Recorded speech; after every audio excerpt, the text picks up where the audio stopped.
Coucou mes amis, coucou. Alors, l'heure est grave. Voilà, j'ai 56 ans. Je sais, ça se voit pas trop. Enfin, un petit peu quand même. Donc j'ai 56 ans et depuis environ 56 ans, je constate que nos gouvernants ont lamentablement échoué à conduire le pays dans l'intérêt des futures générations.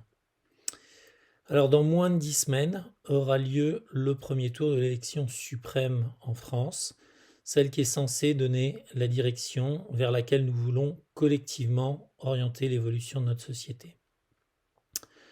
Ce président si puissant en France, au final, quelles compétences doit-il avoir? Alors, chacun a sa réponse. Pour moi, il n'y en a que deux qui soient essentielles. Premièrement, la vision, et plus précisément la vision pour les futures générations. Deuxièmement, le leadership. Le leadership, c'est cette capacité à rassembler autour de soi les énergies, cette capacité à faire adhérer le plus grand nombre à un projet commun, enfin cette capacité à confier les différents dossiers aux bonnes compétences. De Giscard à Macron, aucun de nos présidents n'a pu démontrer qu'il avait eu une vision pour les futures générations. 4 événements majeurs se sont succédés depuis 50 ans qui ont affecté l'organisation du monde et de notre société à jamais. Ces 4 événements sont, premièrement, la mondialisation, entraînant la délocalisation des moyens de production. Deuxièmement, le vieillissement de la population dans les pays occidentaux, et en particulier en Europe. Troisièmement, Internet et la numérisation de nos vies. Enfin, quatrièmement, l'aspiration à un monde plus écologique, plus respectueux des hommes et de la nature qui nous accueille. Pour des raisons difficilement compréhensibles, messieurs Giscard, Mitterrand, Chirac, Sarkozy, Hollande et Macron, entre parenthèses, tous des hommes, ont choisi d'ignorer ces changements majeurs pour se concentrer sur une gestion technocratique où il convient de plaire à ceux qui font le plus de bruit.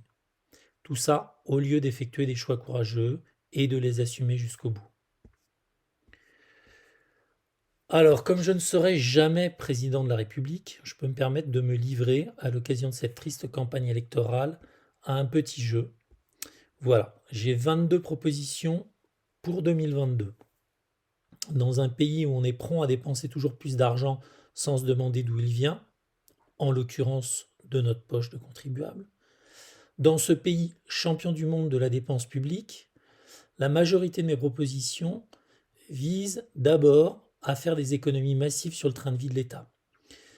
Et le but, c'est de diriger ces économies vers un nombre limité d'investissements stratégiques. Alors ces propositions sont concrètes, on n'est pas dans le faut que yaka, elles sont financièrement mesurables, même si, n'étant pas un économiste, on peut me reprocher quelques imprécisions.